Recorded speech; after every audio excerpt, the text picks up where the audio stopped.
Les pregunté qué todas. Idealmente, pero no sé si funciona porque el viernes tuve una presentación en una conferencia en línea, traté de grabar y no, al final grabó como 10 segundos cuando me di cuenta, ¿no? Entonces vamos a ponerle así. Ups, ok, ahora sí. Sí, obvio, pues mi nombre, ya ustedes saben, Iván Arrao. Voy a hablar de los argumentos de simetría que para resolver algunos problemas. Es como un collage, es una mezcla de varios resultados a través de los últimos años que he venido obteniendo, publicados en diferentes journals. Bueno, estoy basado en Macao. Para los que no saben, Macao es cerca de Hong Kong. Le llaman Las Vegas de Asia por la cantidad de casinos que tiene. Entonces es un sitio así como fancy que llaman, ¿no? Y bueno, estamos un poco amañados allá. Bueno, bueno, y sí, gradué de la Norte en 2004, de los Andes en 2008, la maestría, y los 3 años de doctorado en Osaka fueron de 2011 a 2014. 2014, marzo, gradué de Osaka, este, bajo la supervisión de Osotani, que era físico de partículas, y Hideo Kodama, es de cosmología, que estaba en KK en Tsukuba. Por eso el último año de doctorado lo hice en Tsukuba. Estuve ahí de intercambio. Entonces voy a hacer un review que son las simetrías. Simetría es cualquier transformación que deje invariable un sistema. Por ejemplo, si rotamos esta pelota aquí, no cambia su forma. Eso es una simetría global. Si es local, tendrías que coger un punto y deformarlo. Ahí se deformaría la pelota. Pero entonces tendrías que meter un campo gauge que restauraría la simetría, ¿no? Esa es la idea. Hay dos clases de simetría, globales y locales. Las locales son más ricas porque tienen campos gauge y este tipo de cosas. Entonces, ahí vamos a ir avanzando poco a poco. Hay simetrías discretas, continuas. Este es un ejemplo de discreta, el grupo eh, diedral, que se pronuncia. Una transformación que haga el switch o una rotación a través de estos ejes de este triángulo invariable. Entonces, esas son simetrías que se estudian en teoría de grupos. Eh, Simetría también deja invariable la acción. Cuando uno tiene una representación de un grupo, actúa en una acción y la acción permanece invariable, eh, ¿cómo se dice? Excepto por una derivada total, ¿no? Up to total derivative, la gente dice, ¿no? Entonces, las derivadas totales no contribuyen a las ecuaciones de movimiento, o sea que todo bien. Entonces, ¿por qué las simetrías son importantes? Bueno, hay varios premios Nobel ligados a simetrías. La teoría electrodébil de Weinberg, Salam y Glasgow. Está Xian Yang, por ejemplo, que basó su investigación en los argumentos de que las simetrías gobernaban las interacciones.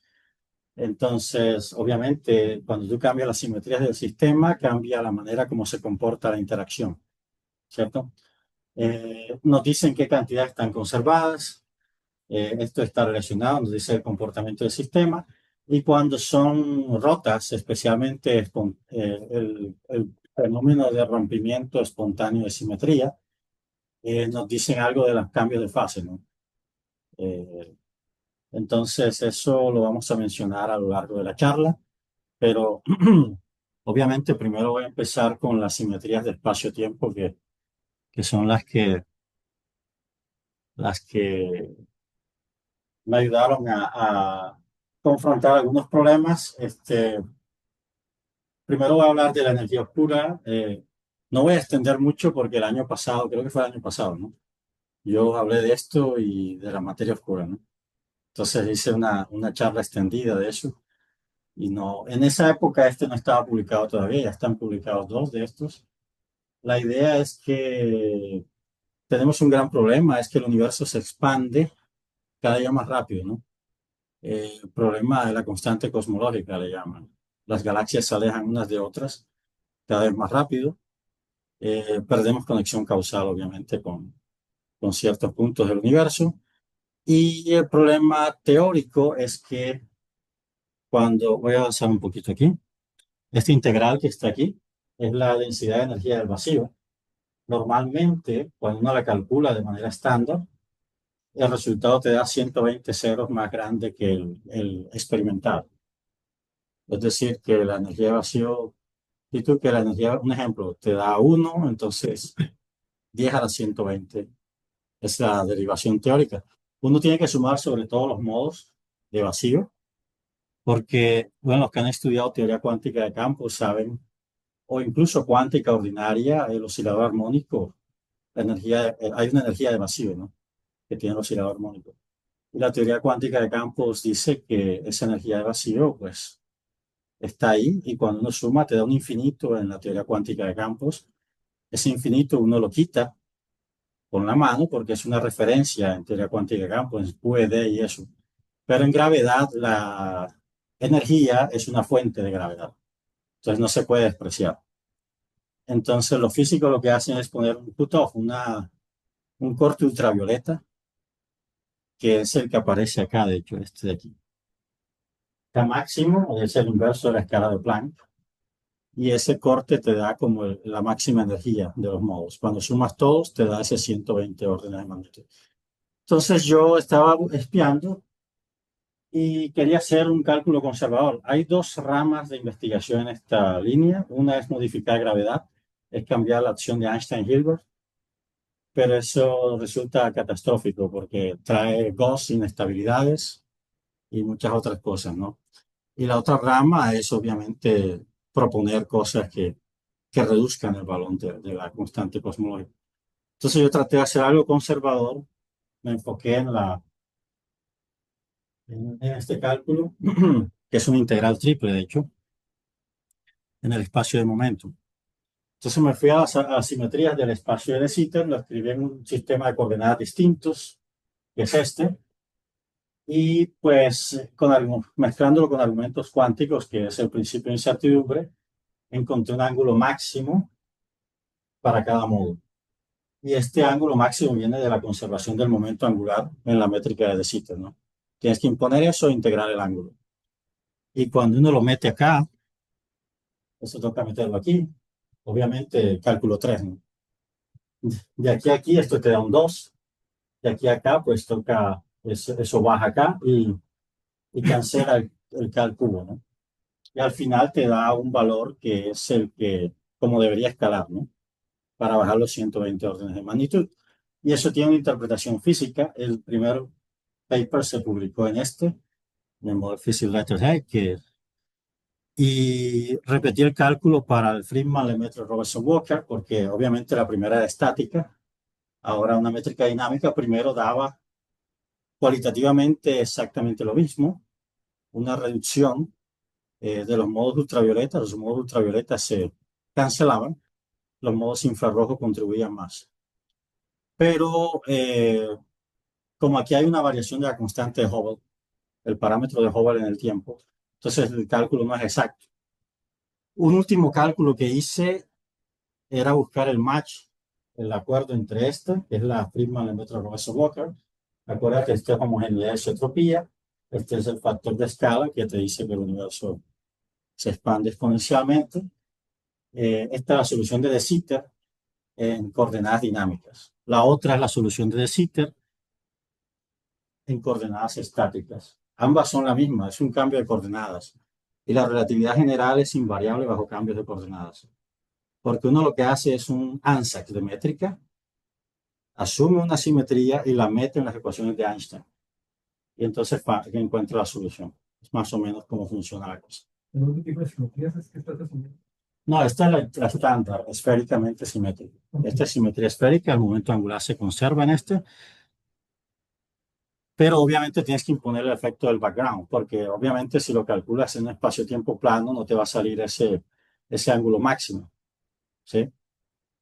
El último cálculo que hice es a buscar el match de los dos y me da una variación específica de la constante de Hubble que más o menos cuadra con lo que se ha observado.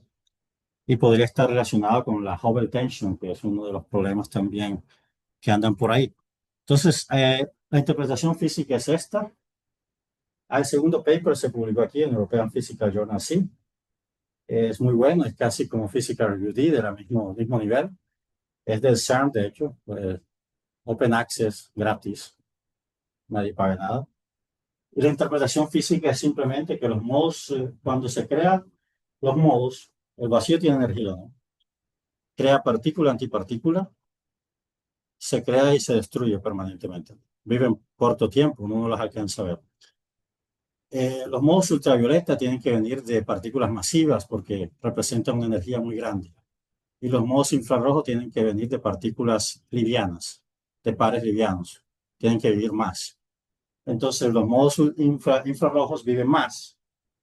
Cuando ellos nacen, están rotando alrededor de uno del otro. Al vivir más, cubren más, digamos, espacio de fase. ¿Sí?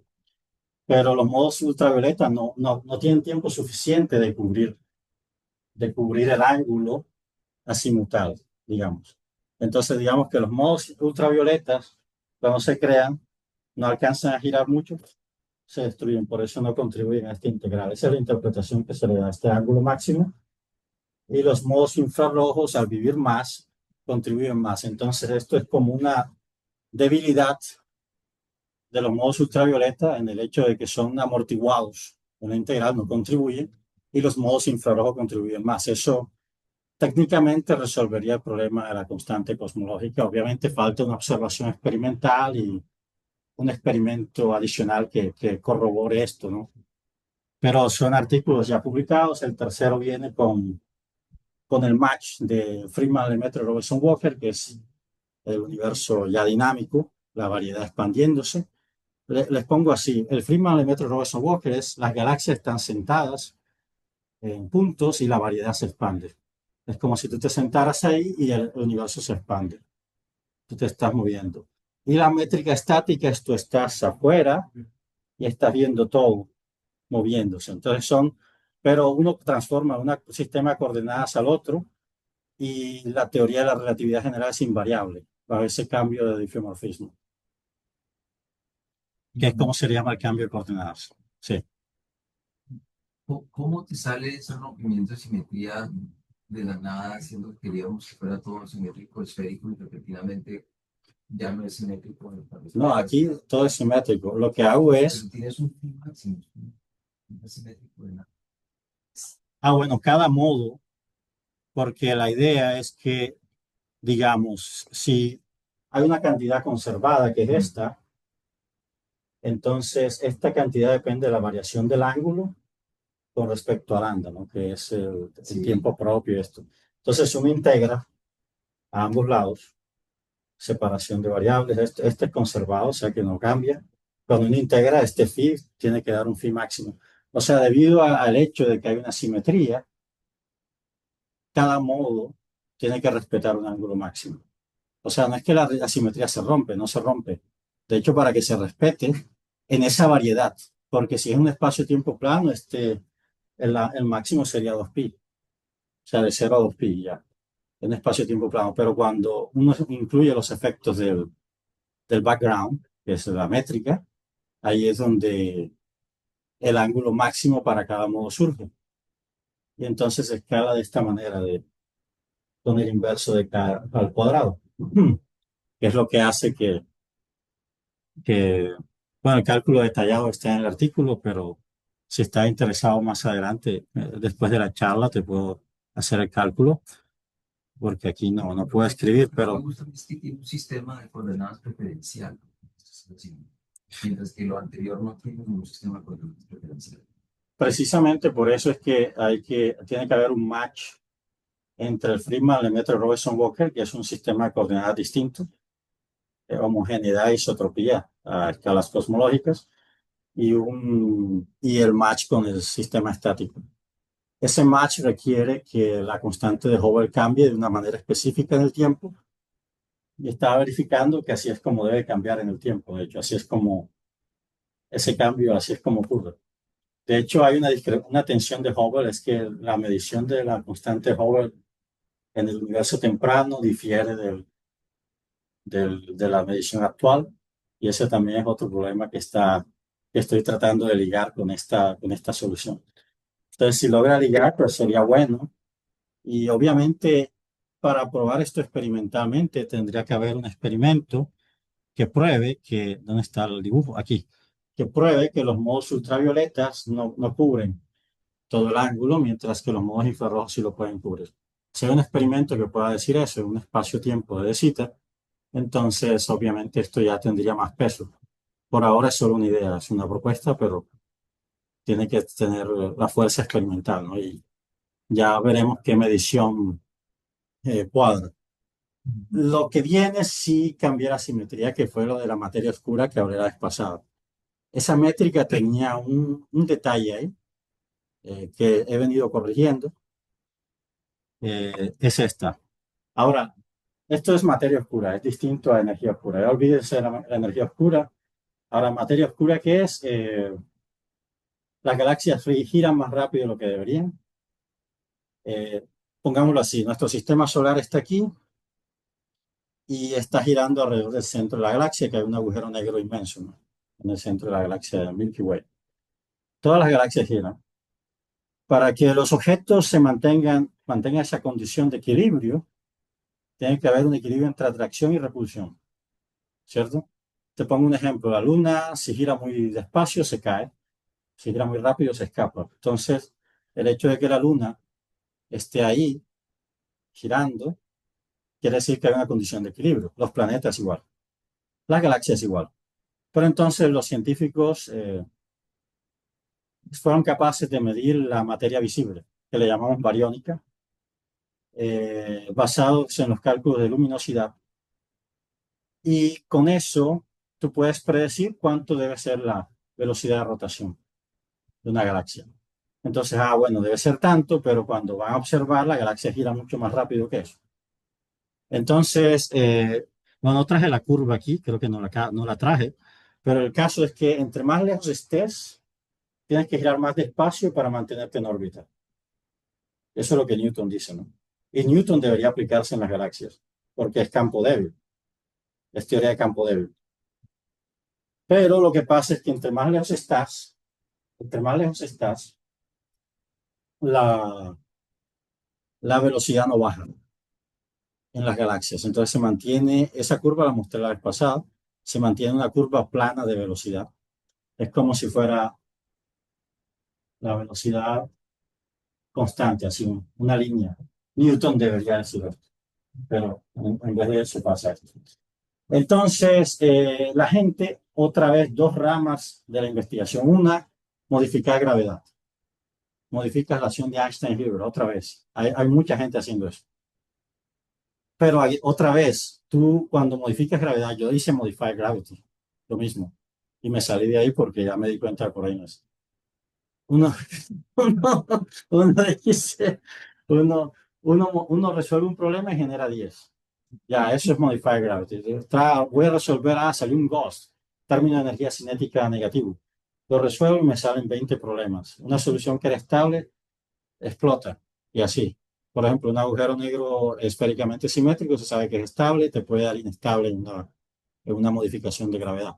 Entonces ya sabemos que la modificación de Einstein-Hilbert es una idea no muy buena. Bueno, sí hay gente todavía haciéndolo, pero...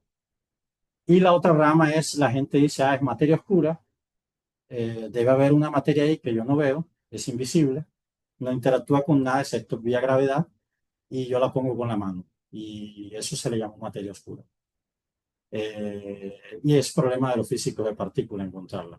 Allá en el CERN, los aceleradores, lo que sea, ellos tratan de buscarla y ya, todo bien.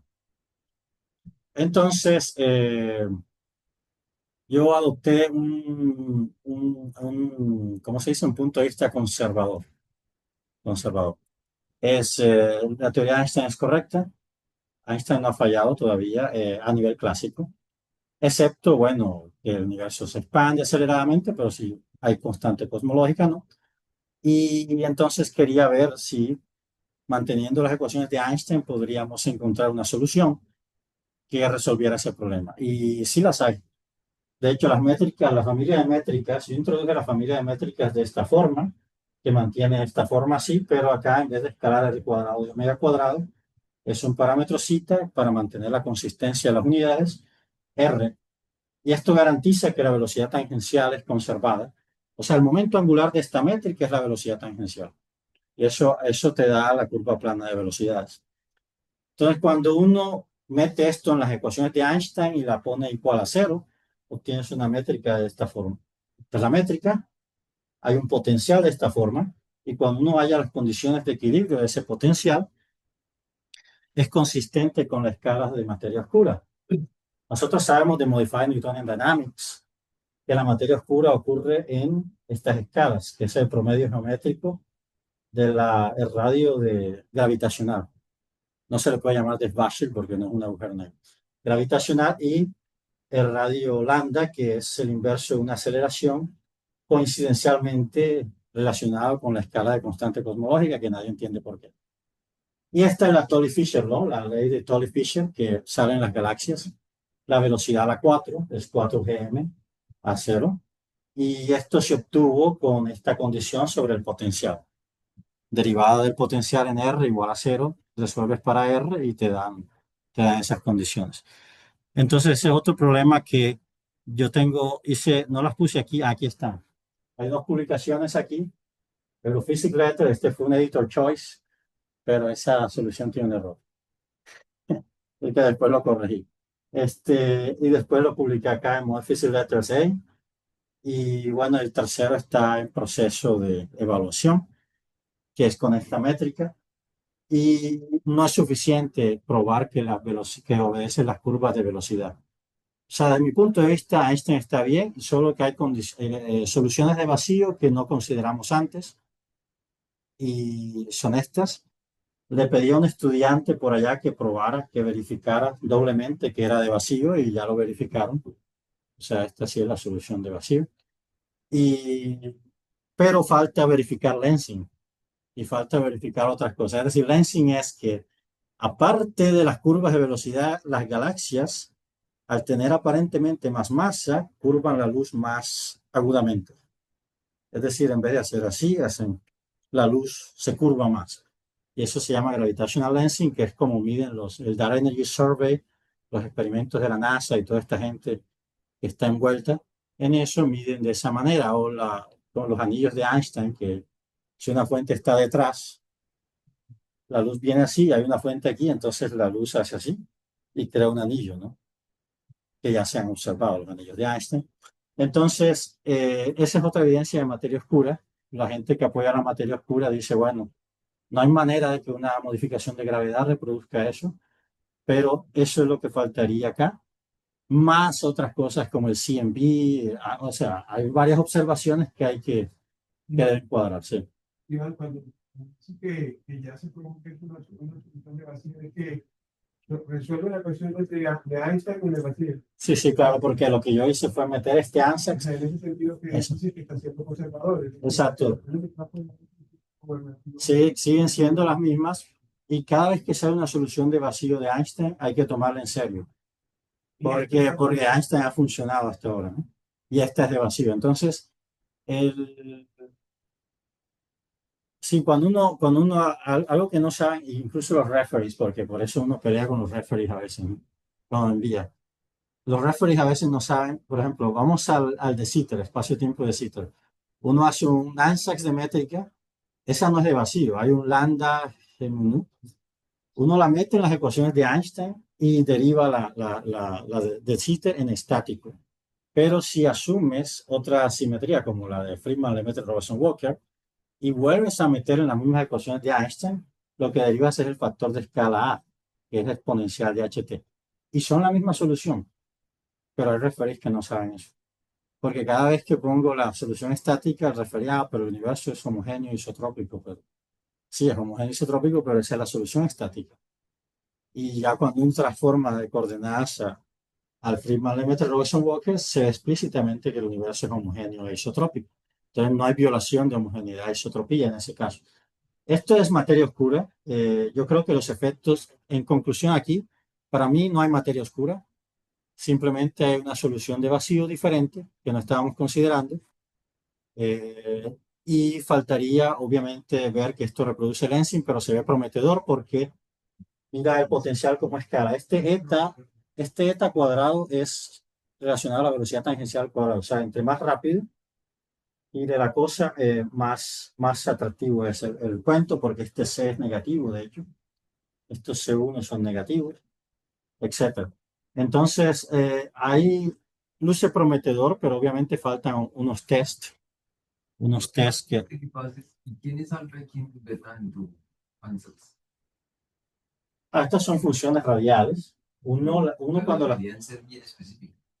Cualquiera va a ser Bueno, esta termina siendo esta y esta termina siendo esta. son las únicas. Sí, son las únicas que salen. Y la diferencia, sí, De eso, conclusión, son las únicas. sí, correcto. Y algo interesante es que mira que no, este no es el inverso de esto. Yo lo escribí así por conveniencia, pero aparece esto que mata el hecho de que esto sea el inverso de esto, ¿no? Que es lo que normalmente pasa en la métrica de Schwarzschild y de Sitter. Casi todas las métricas esféricamente simétricas tienen esta componente como el inverso de esta, ¿no? La de René Nostrom también, ¿no? La cargada. Pero esta no tiene esa. El estudiante que verificó hizo un cambio de coordenadas también, y lo trabajó en otro sistema, pero igual es equivalente y también pudo demostrar con otro sistema coordenado que la solución daba vacío. Era una manera de doble verificar, triple verificar y todo. Entonces, bajo este argumento no hay materia oscura, simplemente es una solución de vacío y la... ¿Y cómo es? Obviamente la variación de la geometría debido a este cambio aquí hace que la velocidad tangencial sea una cantidad conservada y faltaría verificar los lensing que está en proceso. ¿Quién es esta variable? No me acuerdo cómo se llama. ¿Cita? Cita es un parámetro arbitrario que después se fija. Número. Sí, sí. Obviamente cuando uno dice parámetro está aquí cita. Cuando uno dice parámetro en física puede ser una constante o puede ser algo que tú cambies y que dependiendo de su valor te genera un cambio de fase o algo así. Bueno, ¿Qué es lo que pasa? Es la... de- No depende. externo. Exacto, es externo a R y a T. Esa es la idea porque la idea es que esto escale como R y no como R cuadrado. Es la única manera de que la velocidad tangencial sea la cantidad conservada y no el momento angular. Pero no es violación de la conservación del momento angular porque ese es el momento angular de esta métrica. O sea, simplemente es que en esta geometría el momento angular que se conserva nosotros lo interpretamos como una velocidad tangencial. Ya, o sea, esa sería la manera de verlo, ¿no? Sí. Entonces, sí, cuento. Yo no sabía que las ecuaciones de campo de Einstein emitían diferentes soluciones en el vacío.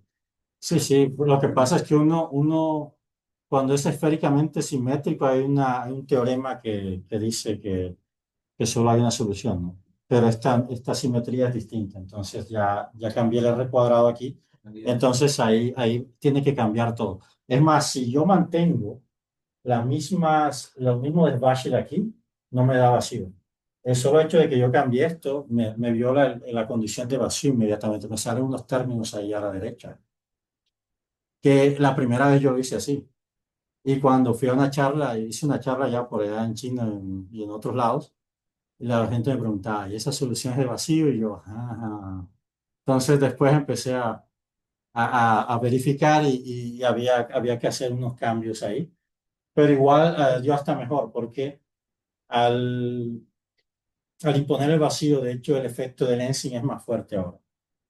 Porque inicialmente con la primera solución el efecto de lensing no se veía cómo iba a salir. Pero ahora sí se puede ver cómo puede darse. Usualmente, Sí, cuando se reduce la desbache, se hace el que el vacío, es decir, sí, sí, uno impone el vacío. Porque uno lo que hace, la gente no sabe eso, pero lo que uno hace es un ANSAX. ANSAX de métrica y lo mete en las ecuaciones de Einstein. Impone el vacío. Y ahí de ahí es que sale el vacío. Y lo mismo sale con Friedman-Lemaitre, Robertson-Walker. Si no es de vacío, y si pones de Sitter con la constante cosmológica, te sale una variación distinta de A O sea, el A de T cambia, depende de la condición que tú le pongas al lado derecho de las ecuaciones de Einstein, que son las de la fuente. Que bueno, no las escribí aquí porque pensaba que no era necesario, pero sería bueno escribirlas, ¿no? Einstein tiene un término geométrico a la izquierda, que es el tensor de Einstein, igual menos 8 pi g término u, que es el tensor de energía-momento. Energía-momentum, la energía, el momentum, presión, todas esas cosas son fuentes de gravedad. La energía es fuente de gravedad, la constante cosmológica es fuente de gravedad. Todas esas cosas. Y en Sí. la inversa, es decir, existiría una distribución de materia o de energía que generara esa métrica. Seguramente sí, porque hay varios artículos, pero lo que pasa es que cuando hacen estas cosas de materia oscura, que los discos, ¿no? De materia oscura que están en los papers, que uno siempre ve, ellos ponen una densidad, variación radial y esto, pero obviamente explicar por qué, si hay una materia, por qué se va a distribuir de esa manera, a mí me parece fregado. Por eso, ese es otro argumento contra de la materia oscura, ¿no? Porque, ajá, si existiera, ¿por qué se va a distribuir así, de esa forma? Eso también es un problema serio. Entonces, ese es el cuento. Bueno, y esta es la parte de materia oscura. Ahora estoy bien de tiempo, sí, son 11:05. Pero ya que rompiste una simetría, ¿qué se nos bloqueó? Nada. Eh, Es simetría. pues interpretarla, interpretarla como tal, pues yo la describo como la simetría que genera la velocidad tangencial como una cantidad conservada, pero no tengo una respuesta así inmediata geométricamente como luce o ese tipo de Localmente cosas. resolviste las ecuaciones que dan eso. Exacto, da eso. Eso es lo que es. O sea, este es un ANSAX y cuando lo meto en las ecuaciones de Einstein pongo cero, da esto. Y ya después esto de acá es por argumento de simetría. Uno impone la simetría, el vector de Kirin temporal y el vector de Kirin rotacional. Y el vector de Kirin rotacional cambia respecto al del Basel porque ya no es el momento angular que sale de ahí, ¿no? Uno calcula con el vector la unoforma y esa unoforma contraída con el de x mu de lambda te da la cantidad conservada, ¿no? La energía, la conservación del momento angular vienen de esa forma, que no los puedo escribir aquí porque no hay, no quiero dañar la cosa, pero cuando uno hace eso, simplifica esto, es un problema unidimensional ahora, solo que hay dos cantidades conservadas, que son la energía y bueno, aquí sería este eta cuadrado que está relacionado con la velocidad tangencial. Esa pregunta voy a traerlo a esto. Supongamos que yo estoy ahora sentado aquí en mi galaxia. Yo quiero saber, yo soy de galaxia, quiero saber cómo son mis ecuaciones aquí. Yo tengo ni idea de esta pregunta. ¿Cómo si yo pese esa ecuación y me predicen a mí lo que yo siento?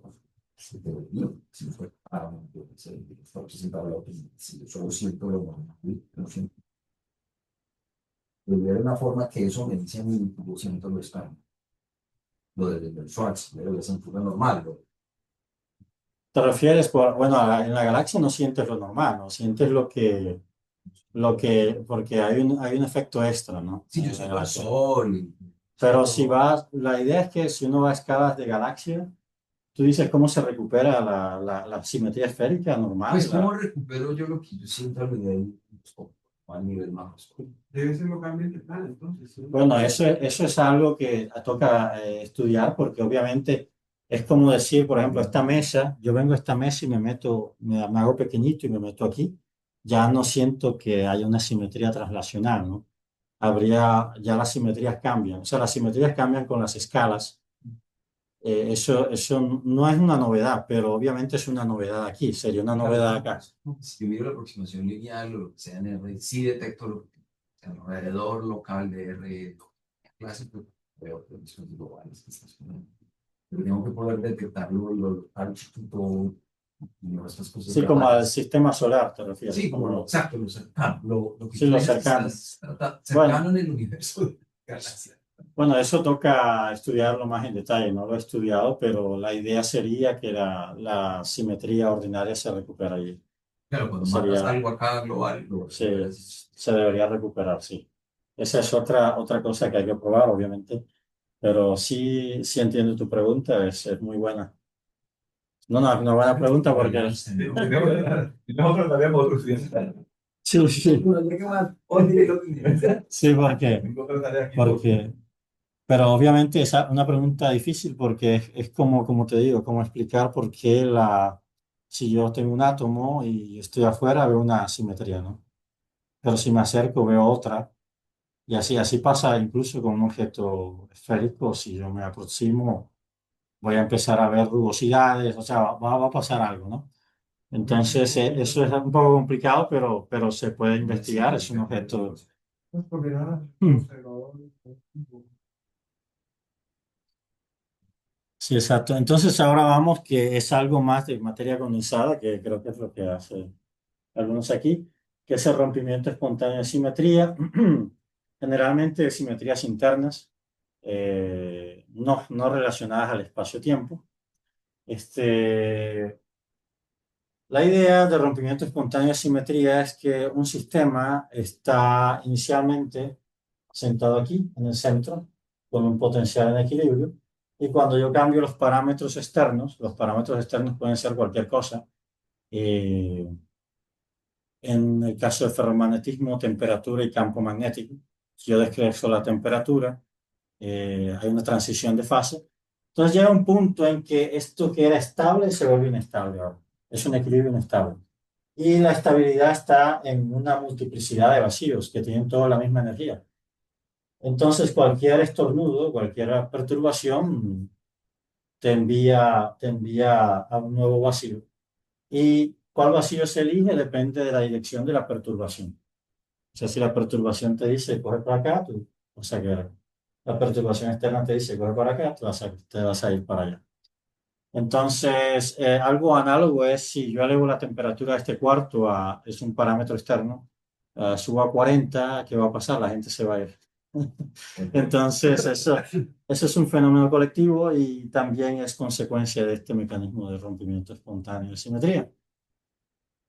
El rompimiento espontáneo de simetría, hay el teorema de Namu-Boston que dice que por cada simetría rota hay una partícula no masiva llamada bosón de Namu-Boston que surge en el sistema.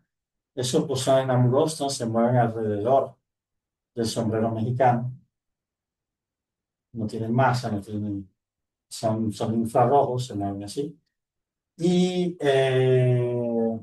Pero este teorema que dice que el número de simetrías rotas es equivalente al número de bosones en Namu-Boston, no siempre es válido. Es válido en el caso de altas energías, pero en el caso de materia condensada la relación es 2 a 1. 2 a 1 es que por dos generadores rotos hay un bosón de Namu-Boston. Y de manera interesante, la dispersión, cuando una partícula no es masiva, la dispersión te da omega igual a k, ¿no? Proporcional a k, lineal.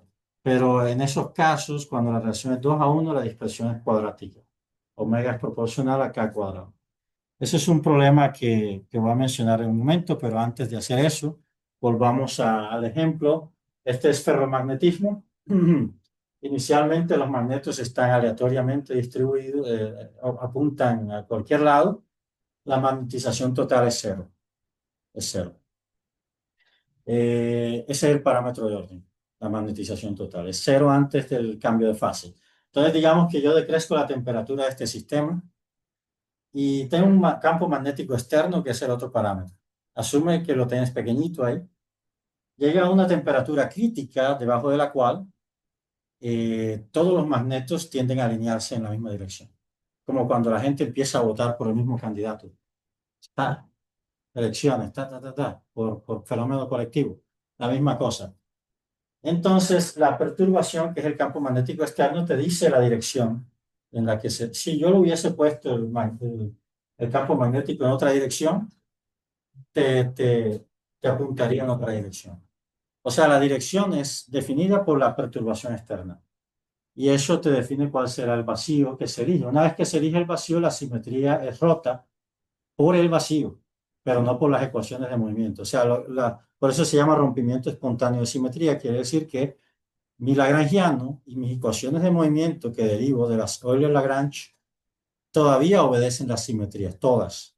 Pero el vacío es el que viola ciertas simetrías, no todas, porque hay un subgrupo de simetrías que todavía se obedecen. Entonces, más o menos así, tú tienes un lagrangiano, términos cinéticos, potencial, dependiendo de un campo. Cuando uno haya solución de vacío, uno ignora los términos cinéticos. Es como la Euler-Lagrange, pero ignorando el término cinético, y te da esto. Cuando resuelves esto, es cuando te da las condiciones de vacío, ¿no? Iván, ¿y dónde está el campo magnético externo? Ah, aquí todo, no, porque esto es general, aquí, Claro, pero me están diciendo que la si no interviene a la hora de las simetrías de Lagrangiano, lo cual quiere decir que no lo pusiste en el campo Lagrangiano, lo cual quiere decir que no está. bueno, es una perturbación externa. Pero que apenas uno- lo pones, cambia el Lagrangiano y ya pierdes simetrías. Se lo tienes que poner como solucionar el sistema. Sí, bueno, a priori se, Pero- a priori se pone cero. Digamos, esa es una buena pregunta. A priori uno lo pone cero, ¿no?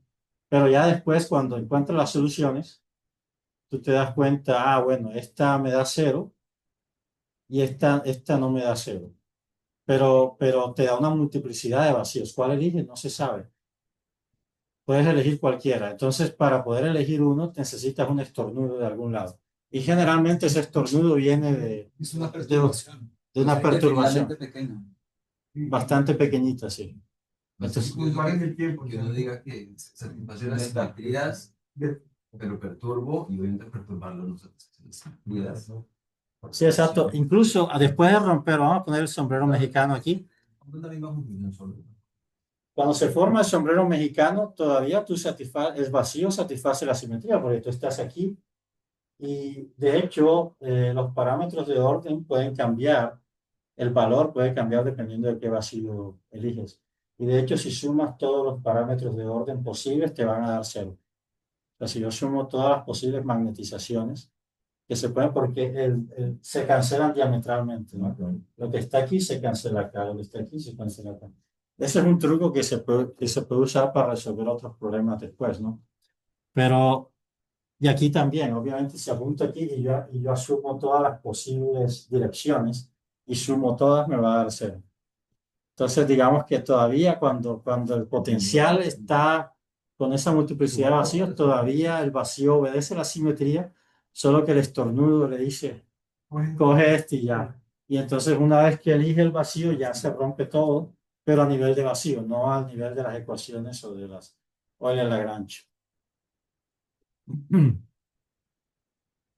Entonces, si estábamos aquí se deriva. Obviamente a escala cuántica, a nivel cuántico, el vacío es ¿cómo se llama? Aniquilado por el Hamiltoniano. Normalmente cuando el vacío es el ordinario, es aniquilado por las cargas que están relacionadas a las cantidades conservadas, pero cuando el vacío se rompe, ya las cargas que son los generadores rotos no aniquilan el vacío. De hecho, el efecto es mapear un vacío hacia otro. Es como si tú aplicas el operador roto a un vacío y lo que te hace es rotar, cambiar, cambiar de un punto a otro, aquí en el sombrero mexicano. Eso se puede demostrar. Esto lo expliqué, ¿te acuerdas? En 2017, ¿te acuerdas? Yo vine con esta presentación. Sí, bueno, 2000, ya no te acuerdas, pero yo metí las Jan Baxter para explicar la conexión entre el teorema Nambu-Goldstone y las las Quantum Jan-Baxter Equations, ¿no? Cortesía del señor Michio Jimbo, que me ayudó, no sé si todavía está vivo, pero el man estaba ahí en Tokio, retirado de la Universidad de Kioto, y discutimos ahí un rato, y surgió esta idea. Yo lo publiqué primero aquí, pero hay otras como tres publicaciones más de esto.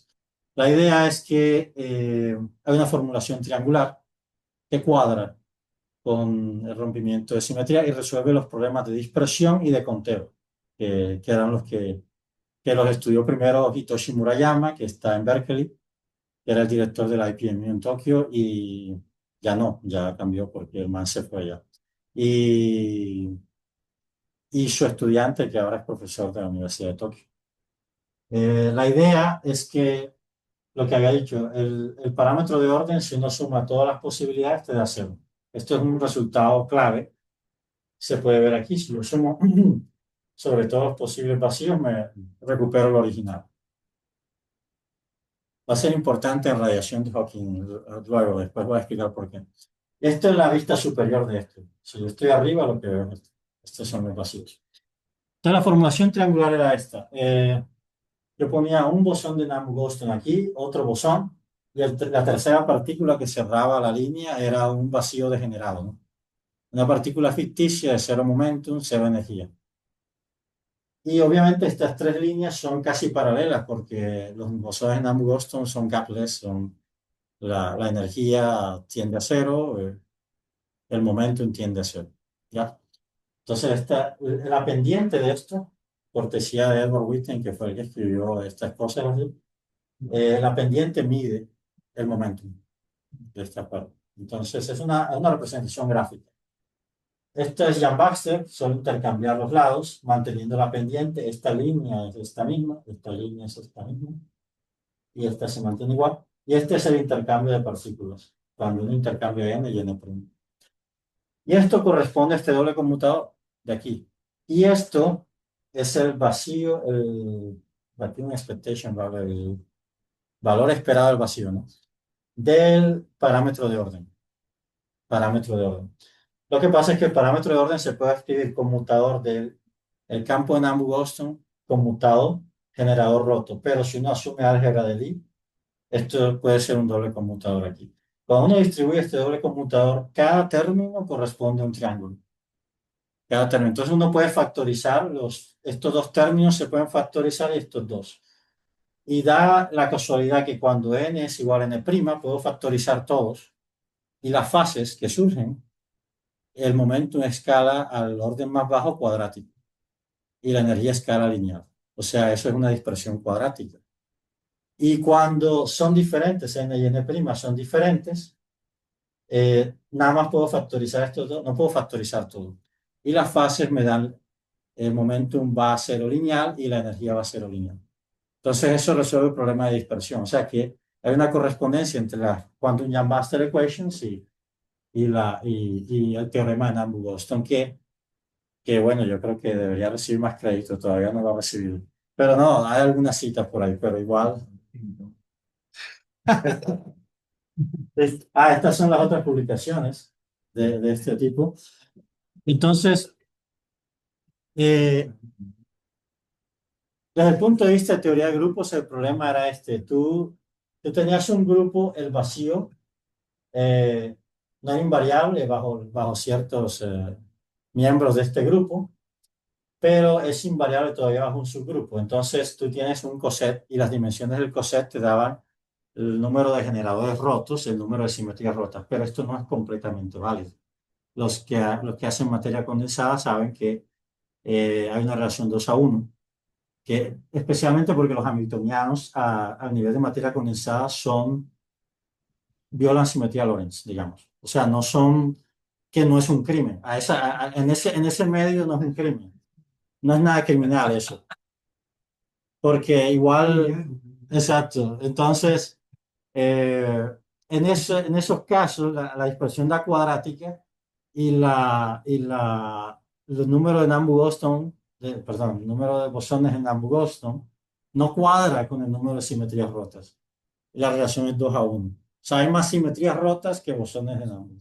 La mitad, más específicamente. Estas simetrías, tú las piensas que son continuas de Lie, pero en materia condensada te las eliminan. Hay discretas, hay discretas. Ahí cómo calcula uno. Cuando hay discretas no hay bosones en Nambu-Goldstein, entonces ahí no operaría este. Sí, porque igual el Yang-Baxter estoy asumiendo que cada línea del triángulo es un bosón de Nambu-Goldstein y la tercera es el vacío degenerado. y tiene que haber una conexión continua entre los vacíos. Si no hay esa conexión continua, que es lo que pasaría en algo discreto, entonces este método no funcionaría, digamos. Pero obviamente sería de pronto con algunos límites, vamos a hacer el límite aquí, alguna cosa, pero eso no lo he investigado, ¿no? Es una teoría de campo medio, ¿no? Sí, exacto, como cuando uno hace elementos finitos y estas cosas, ¿no? Ahora vamos a Hawking. ¿Por qué menciono Hawking aquí? Porque pude demostrar en unos artículos recientes que la radiación de Hawking, la que predijo Stephen Hawking, eh, pongámoslo así, un agujero negro que es una gran concentración, un objeto compacto, una gran concentración de materia en un pequeño volumen, ¿no? Pongámoslo así porque hay ¿cómo es? Un misconception, un malentendido en la manera como se percibe un agujero negro. Naturalmente, obviamente, una estrella colapsa o todas estas cosas sabemos. Pero técnicamente cualquier objeto, bueno, no cualquiera, pero la mayoría, puede hacerse un agujero negro. La Tierra, si yo la compactifico, la hago compacta, a 3 milímetros, es un agujero negro. Pequeñito, pero agujero negro. O sea, es meter la materia dentro de radio espacio, dentro del radio gravitacional. Si la materia está dentro de ese 2 GeM y es esféricamente simétrico, hago un agujero negro. Si la materia sale de ese 2 GeM, ya no es un agujero negro, ya es un... ¿Sí? Entonces, hay agujeros negros supermasivos en el centro de las galaxias. Tenemos unos gigantes en la Milky Way. Los agujeros negros clásicamente tragan, comen, distorsionan el tiempo también. Si se vieron la película Interestelar, es muy buena, excepto el final. Pero, pero digamos que los agujeros negros tragan y se creía que no emitían. Pero argumentos termodinámicos que violaban ciertos principios termodinámicos dieron de que debería haber una temperatura y por ende, bueno, aparte de la entropía, que escala como el área, no como el volumen, pero que lo predijo Bekenstein, que ya falleció. Hawking, con argumentos semiclásicos, debo decir, es cuántico, pero es semiclásico porque no tenemos teoría cuántica de gravedad, no la tenemos todavía. La gente dice, look, quantum gravity, no creo.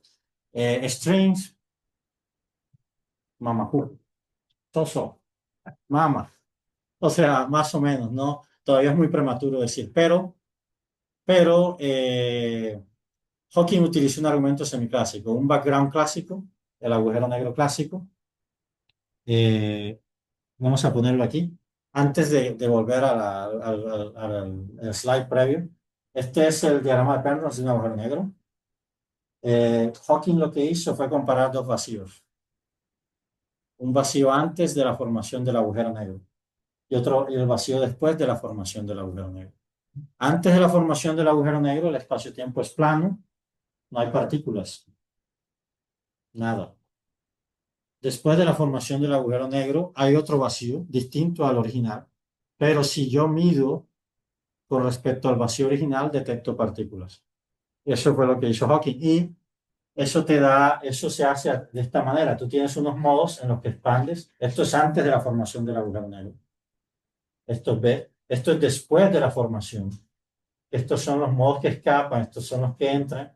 Y uno mapea, uno relaciona los modos, estos modos de aquí con estos de acá, vía Bogol-Wolff, las transformadas de Bogol-Wolff, que son así como lo hizo Hawking inicialmente. Después vino el pad integral, las de camino, varias derivaciones, ¿no? El caso es que Hawking predijo una forma así del espectro del cuerpo negro y a eso se le puede construir un lagrangiano, de hecho, para que dé esta solución, ¿no? Con un potencial de esta forma. Este lo construyó, un término cuadrático, cúbico y cuártico. La novedad aquí es el término cúbico que generalmente no aparece, ¿no? Pero es la única forma de que dé esto. Y tomé el operador de número de partículas como el parámetro de orden, que es cero antes de la formación del agujero negro y no cero después. Es lo que pasa con la magnetización en un ferromagneto, ¿no? Lo mismo. Y entonces, haciendo eso, la radiación de Hawking se pudo ver. O sea, uno deriva de B de n igual a 0 y derivas dos soluciones, una trivial y otra no trivial. La no trivial es dependiendo de la relación de los parámetros libres, que es lo mismo que pasa en un rompimiento espontáneo de simetría. Entonces, ahí pude interpretar la radiación de Hawking como un mecanismo de rompimiento de simetría. El agujero negro trata de buscar una condición de equilibrio, pero es incapaz de lograrlo. Entonces evapora, emite partículas y otra vez busca otra vez el equilibrio, nunca lo consigue y sigue emitiendo. Es como una inestabilidad permanente, ¿no? Que tienen ahí, cortesía de la mecánica cuántica. Hawking inicialmente formuló su, su problema así: partícula, antipartícula se crea, una entra, la otra se escapa, etc. Para, a ver, si la solución que propongo es válida, eso significaría que si uno suma todos los operadores, los posibles operadores de número de partículas, me daría cero, que es lo que venía diciendo sobre los parámetros de orden. Pero para que eso dé, hay operadores que tienen que ser negativos, ¿no? Y para que den negativos, pues yo los interpreto como antipartículas. Entonces el agujero negro no solo emite partículas, sino antipartículas. De pronto debe haber una asignatura electromagnética porque partícula-antipartícula se aniquila. Si sale una antipartícula, debe haber una chispa por ahí. Es muy prematuro también porque se publicó, pero es muy prematuro decir que es correcto. Hay que ver que haya una... Pero seguramente esto es correcto. Obviamente que se puede construir un lagrangiano que te da esta solución y es genérico, obviamente. Recientemente un colaborador mío que está en Corea, que es de India, hizo una derivación más profunda de la radiación de Hawking, demostrando de que, eso no lo puse aquí, pero porque está, bueno, ya está en proceso de evaluación. Demostró que la radiación de Hawking tiene unos modos no termales y que la única manera de que dé termal es que hay un término de Gauss-Bonnet por ahí metido. eh, pero eso no lo metí acá, no lo metí en esto. Y bueno, este es otro, para mí un paso intermedio para resolver el problema de la información de los agujeros negros, ¿no? Que es otro problema. Y finalmente voy a cerrar bueno, todavía no, porque falta una cosa chiquitica después, pero más o menos ese cierre es los neutrinos. Estoy utilizando argumentos de simetría para resolver el mecanismo de la masa de los neutrinos. Sabemos que los neutrinos surgen en la teoría electrodébil, ¿te acuerdas? Weinberg, Salam. En la época, Weinberg y esta gente no sabían que el neutrino era masivo. Entonces, ellos hicieron esa teoría tomando el neutrino como massless, sin masa, como si fuera como los fotones, como cualquier partícula no masiva. Y el Higgs no le da masa al neutrino, le da masa a otras partículas, al electrón, a los bosones Z, W y eso, pero no le da masa al neutrino. Entonces, y la teoría electrodébil, pues, dio los resultados experimentales, ¿no? Pudo predecir los bosones Z y W, sus masas, todo. Debe haber algo bueno ahí. Es un rompimiento SU2, el tensor 1, decae a 1 electromagnético, porque originalmente, obviamente, el propagador de la interacción electromagnética no es solo el fotón, sino que hay una mezcla con una corriente neutra que viene, que obviamente no estoy yendo a los detalles porque omití muchos detalles, pero cuando se rompe ya entonces solo el fotón, ¿no? El caso es que Weinberg, Salam y esta gente está aquí. Hicieron de esta manera SU2, U1, este es un lagrangiano, derecho, izquierdo. Los neutrinos son solo izquierdos, están del lado izquierdo y no aparecen acá del lado derecho. Al final, lo que hicieron ellos fue hacer un gauge SU2 acá y hacer un gauge 1 a left and right y el SU2 solo para left. Y bueno, obtuvieron esto, estos son unos términos cinéticos, hay unos detalles que omito. Este es el lado del Higgs, así es como entra el Higgs, el lagrangiano del Higgs y demás, pero el Higgs no le da masa a los neutrinos. Pero se descubrió después que los neutrinos son masivos, los de experimentos de oxidación. Un experimento famoso del neutrino solar, el problema del neutrino solar es que el neutrino es algo inusual. Hay tres sabores: electrónico, muónico, taónico. Son tres sabores, ¿no? El neutrino electrónico está atado al electrón, el neutrino taónico al taón y el muónico al muón, ¿no? Entonces, pero el neutrino nace de un sabor y oscila hacia otros sabores. O sea, es inusual, ¿no? Es una partícula que nace electrónico, se vuelve taónico, después muónico, después cuando lo detectas puede ser cualquier cosa, ¿ya? Entonces fluctúa entre esos tres sabores. Y el problema del neutrino electrónico, del neutrino solar, perdón, es que ellos esperaban cierta cantidad de neutrinos y detectaban muchos menos. Y la razón es porque los detectores estaban diseñados para detectar solo neutrinos electrónicos, no los otros. Entonces no se daban cuenta de que el sabor cambiaba. Eso se propuso después y así fue como dio la cosa. Entonces, esta es una matriz de mezcla. Aquí estoy siendo simplista porque la violación CP no la estoy asumiendo. Porque otra cosa es que hay una discrepancia grande entre dos laboratorios serios. Un laboratorio japonés dice que la violación CP es máxima y el Fermilab está diciendo que la violación es mínima. Y ambos son serios, no son crappy o estas cosas, son dos laboratorios serios. Están midiendo de distintas formas las mismas cosas y les está dando resultados diametralmente opuestos. O sea, es un problema bastante interesante y de última generación, ¿no? Está el experimento NOVA, está este muchacho Enrique Arrieta que grabó y creo que Acero, María Acero, están metidos ahí. Y está, bueno, T2K, que creo que son estos de Japón, creo. Y ellos tenían antes de Nova había otro. Ah, el Dune es el nuevo. El experimento Dune es el que viene, ¿no? Que ahora están cobrando $3,000 por año por la afiliación. Pero Enrique pudo esquivarla. No sé cómo hizo para evitar el pago. Entonces, esto, este es simplista CP0, asumiéndolo. C12 es coseno de teta 12, C13 es coseno de teta 13, S12 es seno de teta 12. Estos son ángulos de mezcla. El neutrino se mide con ángulos de mezcla y con valores propios de masa, M1 cuadrado, M2 cuadrado, M3 cuadrado.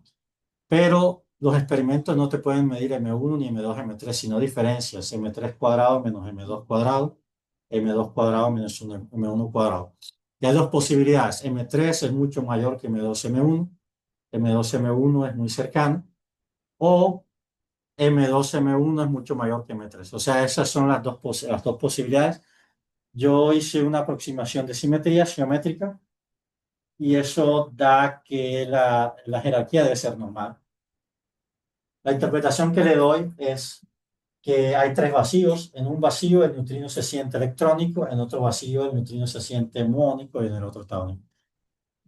Tomo como parámetro de orden el sabor, y salen unas restricciones. Esta es la expansión de sabores versus valores propios, utilizando otra vez la Jam-Baxter con los neutrinos, cada lado representando el sabor.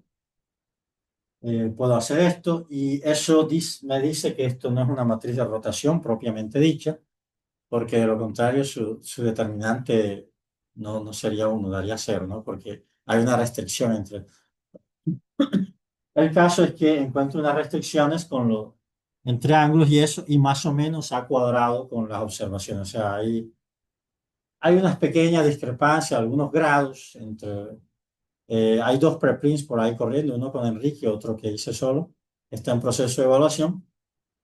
Pero la idea es que cada lado del triángulo es proporcional a 1 sobre la masa, 1 sobre M1, 1 sobre M3, 1 sobre M2. Si uno asume aproximadamente el triángulo rectángulo, que no es exactamente así, pero una aproximación inicial, te da más o menos la relación de masas como debe dar, con una jerarquía normal. La relación trigonométrica entre esto y esto también te da unas restricciones que cuadran con lo que debería dar, ¿no? Entonces, ahí estamos midiendo y demás. No voy a ir muy profundo en lo de neutrinos porque era solo información.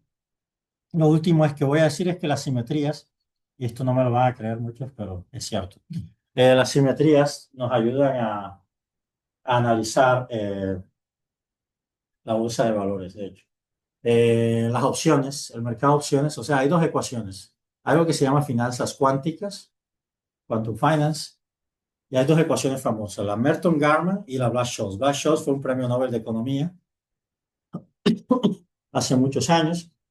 Fue la primera ecuación capaz de predecir el precio de las opciones en el mercado. ¿Y cómo hicieron los muchachos? Bueno, son variables aleatorias, ¿no? Random variable, random.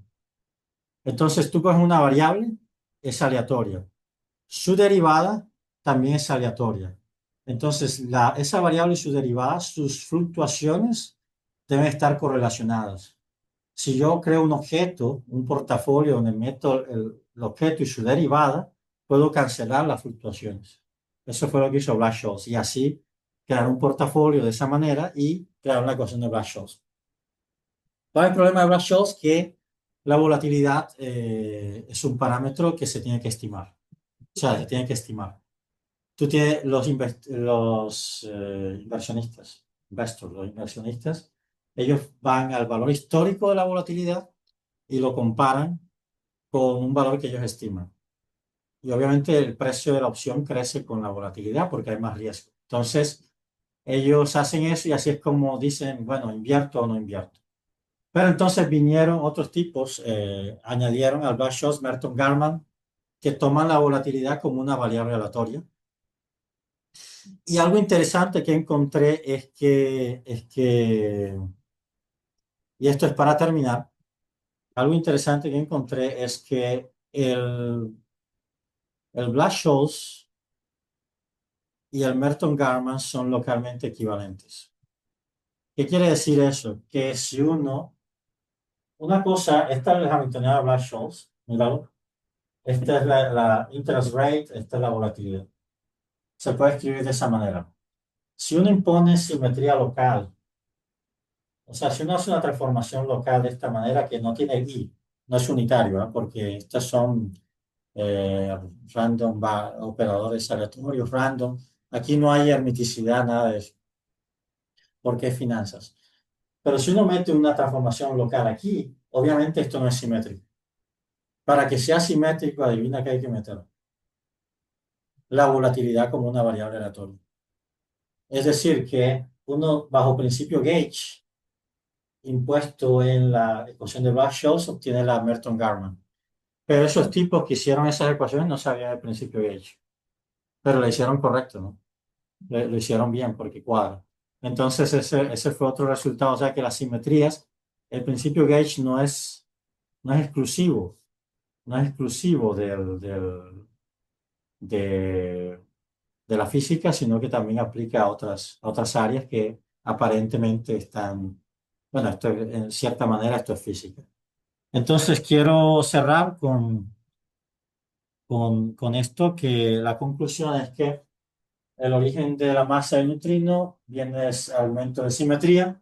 Hay que explorar si ese es SU2, tensor 1, hay que meterle algo más, eso hay que explorarlo.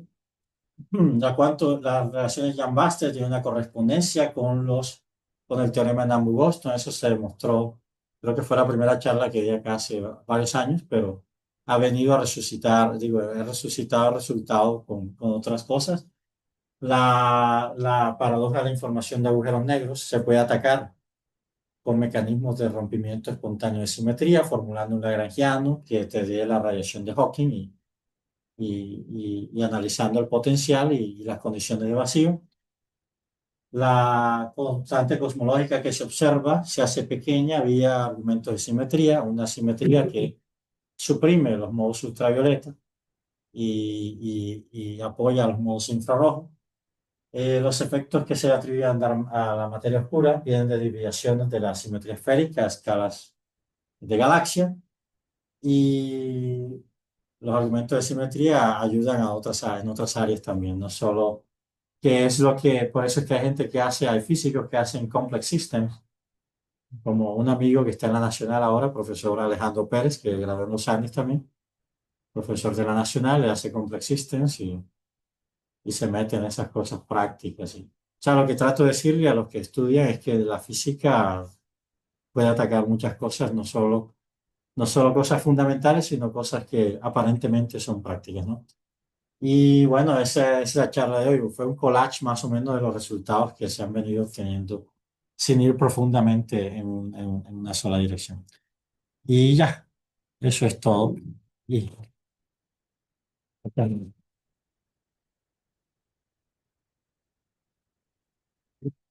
Sí, grabó. estoy viendo a ver si grabó. Sí, parece que está grabando. Parece que sí. Eh, bueno, y en Macao estamos creando el grupo cuántico allá, entonces, bueno, se puede hacer colaboraciones a distancia. Ya estoy colaborando con algunas universidades aquí en Colombia, entonces, y bueno, hay otras cosas interesantes que se van a ir haciendo por allá y les iré comentando luego, entonces, todo bien. Estudiantes, no son problemas. No pueden ser un tema primero. Ahora, en clase, ¿no? Así él llegó tarde, pero no hay problema. Otros me imagino que tenían clases porque se demoró más de una hora la charla, entonces hay gente que después de la hora tenían que... y si no les molesta, podemos tomarnos una foto así de grupo y... Cierto, la cosa también fue así. Sí, sí, Una foto, sí. sí, una foto Registro. acá o allá o... Può putificare. Ahí no le creen. Supongo che sia. Estuvo así, ¿no? Creo que así es una pregunta.